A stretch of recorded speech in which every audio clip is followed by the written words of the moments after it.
You're listening to the Mile You're In podcast. Everything running related, from 100 meters to 100 miles. And now, here's your host, Phil Patterson Jr.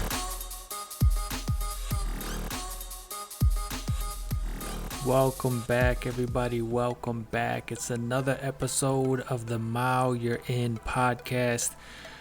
I had to switch things up this week. I had a guest planned for tonight's episode, but unfortunately they got sick. So hopefully things work out and that can happen next week. But I was dedicated to do an episode today, so I decided to finish writing a topic that I wanted to discuss with you guys. Something that came to mind last week, and I had been putting together some notes and stuff that I wanted to talk about related to it.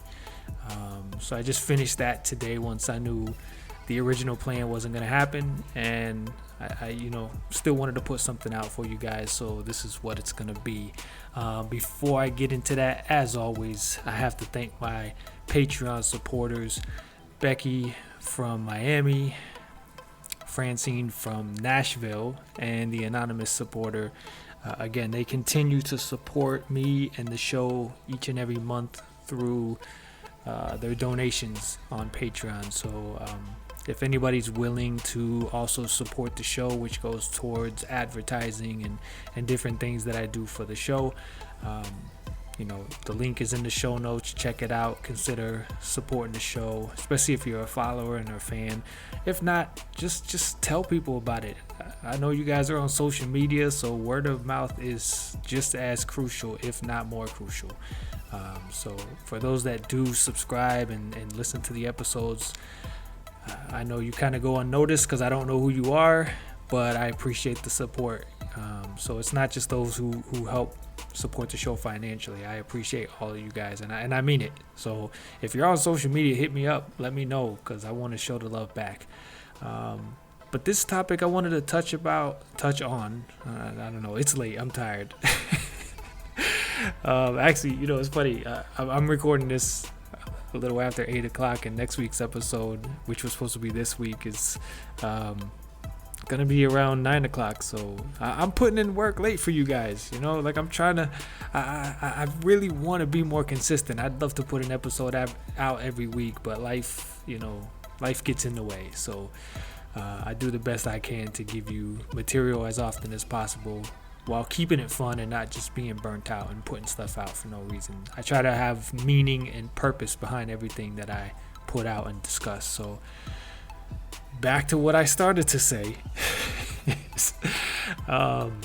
This is just on finding happiness in the present, in your current situation. Contentment.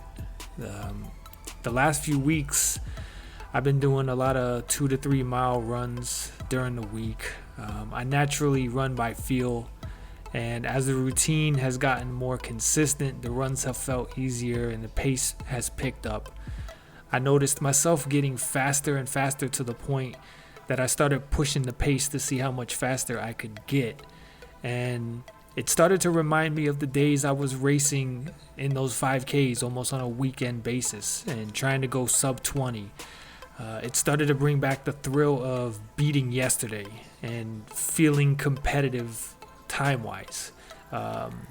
It reignited a fire in me that I hadn't had in years as I focused on these 100-mile races. And I started thinking of 5Ks I could enter and try to compete in as far as like my age group goes, because I'm still not as fast as I was back then. But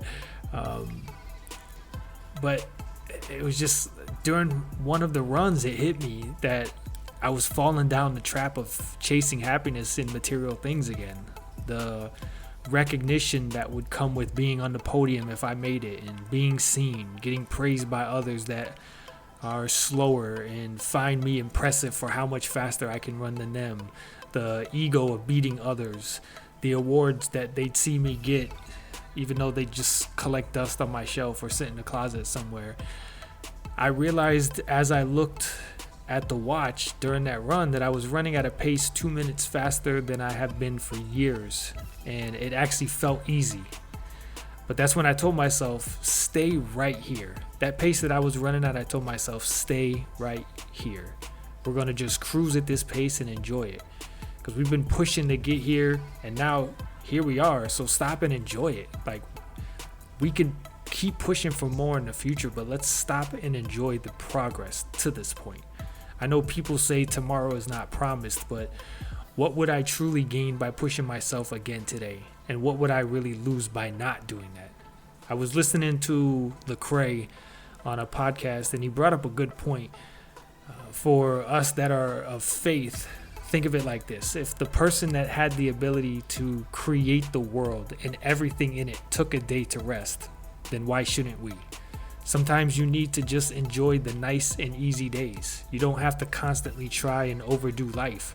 Don't try to make things harder on yourself, because most likely it's not even necessary. It's typically you just chasing something you want, but not what you actually need. So enjoy what you're doing. Enjoy how far you've come and embrace that moment. You can always challenge yourself more in the future if you really desire it. But remember that there's nothing wrong with being content and just cruising. You need that balance in life, physically and mentally, because we're in a world driven by ambition, materialism, and the pursuit of more. The concept of contentment has become a rare and precious thing to have.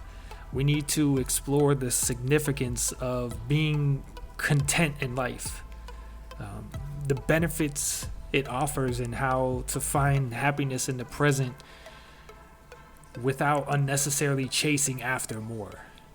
Contentment is a state of mental and emotional satisfaction with our current circumstances, possessions, or achievements.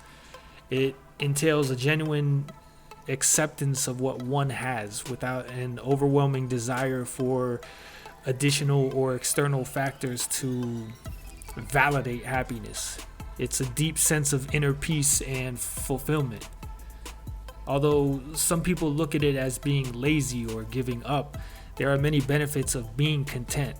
Too many have painted this negative picture of something that is also beneficial.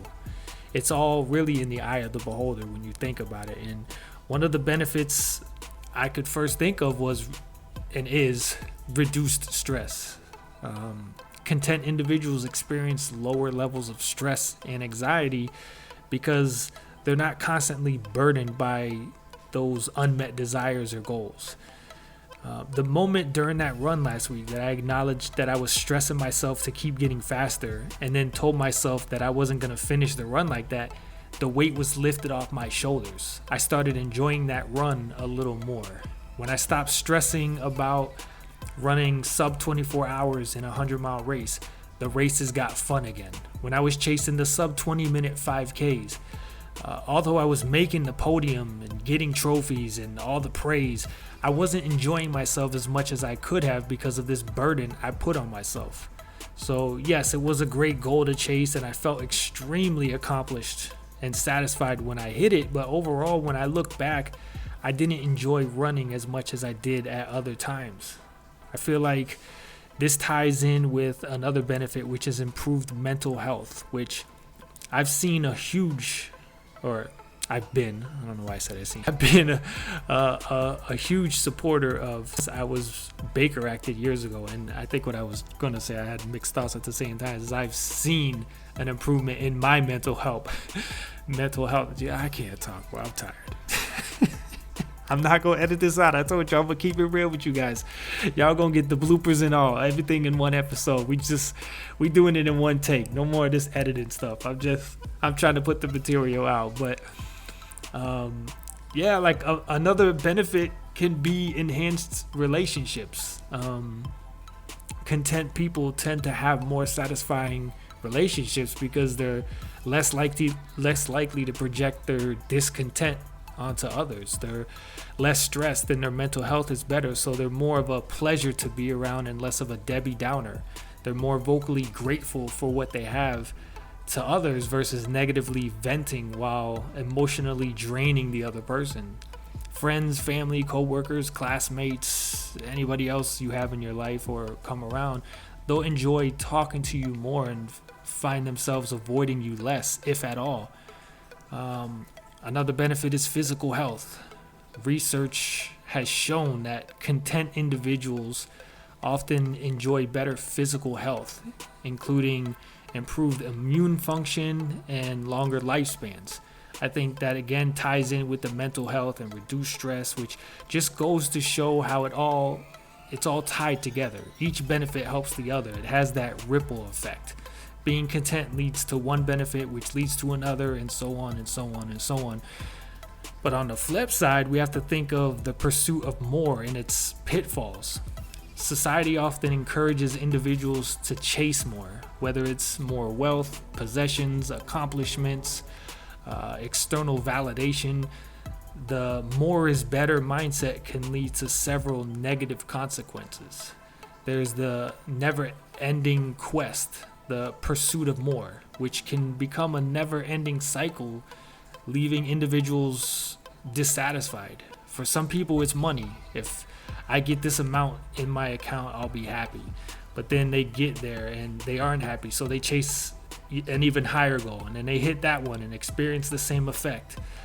I think about the time I started running, and while doing so, wanted to use this new physical activity to start also losing weight. And I had set a goal to lose 30 pounds. I thought I'd be happy once I did that. And once I got there, I was happy, but I wasn't as happy as I thought I was going to be. So I figured, okay, let's keep going, lose another 5 pounds. And then you hit that goal, and I'm seeing the changes in the mirror, and I'm feeling the benefits, and I'm feeling lighter, and I'm running faster, and I feel healthier. But yet I'm not satisfied with the number that I see on that scale.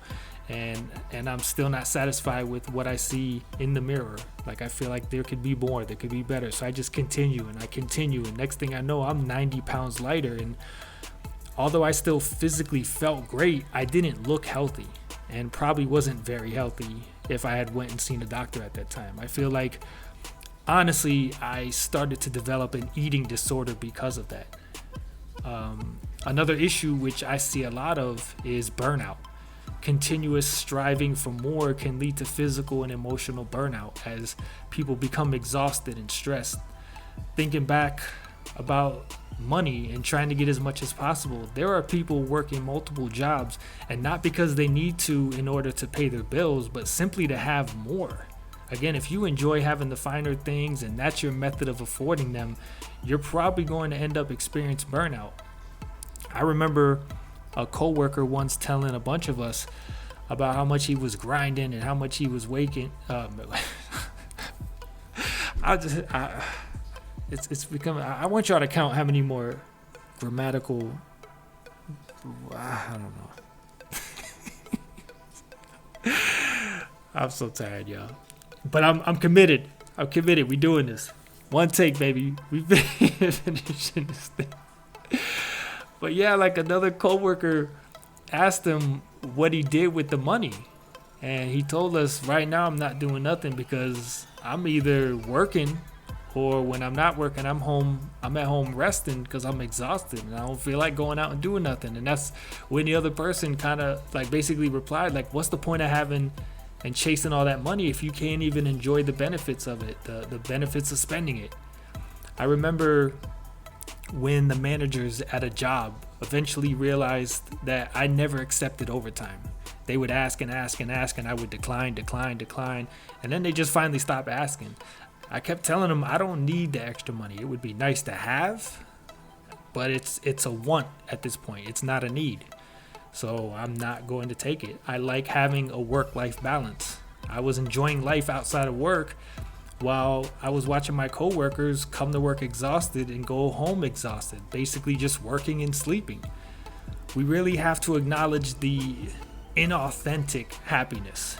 Achieving more does not guarantee genuine happiness. It can mask deeper feelings of emptiness. We become deceived. We think we're happy, but we're just covering up our problems. We're not addressing the root cause of our stress, our depression, our problems. We just distract ourselves with something fun and exciting, but once that high is over, your problem is still there waiting for you, and it usually hits you even harder time you go through that cycle. It's like when I would get drunk. In the moment, I was out drinking, I was with my friends, forgot about my problems because I was nowhere surrounded by those scenarios or not reminded by any of those situations. But I'd come home and I was met with the silence, and that silence was deafening. It was like depression was laughing and saying, you can run, but you can't hide. Finding happiness in the present has become a goal of mine, especially after some of the stuff I went through personally a couple of months ago. It was a very tough time on me, and it just felt like I was getting hit from every angle. And then once I was knocked down, I started getting stomped on. And then as I laid there weakened, it just started pouring on me. It was like, what's next? What's going to happen next? What's going to hit me next? But now, as things have slowly improved, not where I want to be, but I'm where I need to be. And I'm grateful every night as I lay my head down to go to sleep. Many of us are so busy chasing that we lose our gratitude. Many of us just use Thanksgiving as our once a year day to be thankful, grateful, appreciative. As much as possible, we should be practicing gratitude by acknowledging and appreciating what we currently have. It's a powerful way to find contentment in the present. It reminds me of something a pastor used to say a lot at the church I attended. He would remind us that during Easter and Christmas, it would get busier because of the, as he called, C&E Christians, the ones that only came for Christmas and Easter services. We should all take the time to stop and smell the roses more often, not just on special occasions. But then there's the lack of mindfulness, living in the moment, being fully present in your daily experiences, and savoring the simple joys of life can promote contentment. When I went on the 3 trips to Haiti after the earthquake to help, it really opened my eyes to a lot that I took for granted. I became mindful of the many blessings in my life, the things I complained about that others would die for, and many actually were dying for. I was seeing how they could find happiness in the simplest things while I was chasing things to make me happy. They created joy with what they had. I tried to remind myself of those trips often to bring me back to a place of contentment. Anytime I talked about the trip with people, I would instantly feel that guilt internally and get that gut check that I still have and still do have a lot to work on. Something we could do better with is setting realistic goals. While ambition is not inherently negative, setting goals that are realistic and meaningful rather than driven solely by external validation can lead to contentment. I remember a company I worked for made sure as manager we worked with our team members that we were setting SMART goals that were simple, measurable, attainable, reachable, and had a time frame or that could be tracked. It helped focus on the baby steps that could lead to the larger goal, doing it in a more simple and realistic way, doing it what we consider the right way, working smarter, not harder, allowing yourself to see and acknowledge the process along the way. So to me, the goals aren't always necessarily unrealistic. It's just the steps we expect to take to get there, how we expect to get there, or how soon we expect to get there.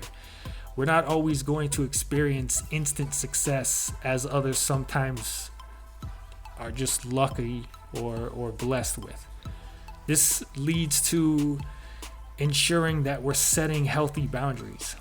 Knowing one's limits and setting boundaries is essential in preventing the constant pursuit of more. I think back at my weight loss experience. Since then, I've put back on about 45 of those pounds, and although some days I see old pics and miss looking a little more defined, slim, better core, whatever, I know I was putting myself in an unhealthy situation. It's why I try not to complain about how I look these days, because I know there are others who wish they could look like me.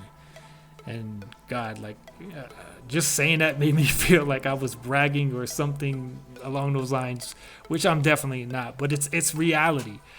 There are many things we have that others wish they did. Meanwhile, there are things people have that we want, and that cycle continues. People want to look like us while we want to look like other people. People want what we have while we want what others have. We know the saying, there's someone always out there off better than, or what am I saying? I'm so tired. There are people out there worse off than us. Y'all know what I was trying to say.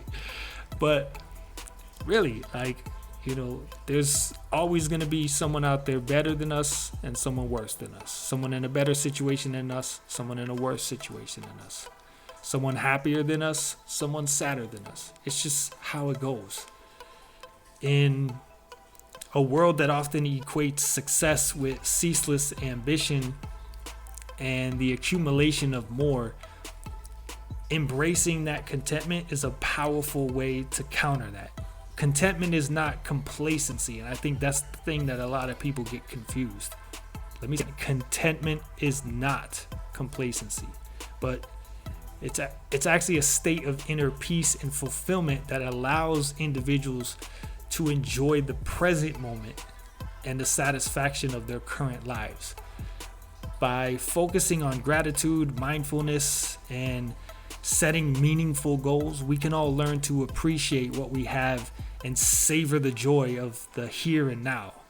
Ultimately, true happiness may be found not in the relentless pursuit of more, but in the embrace of contentment.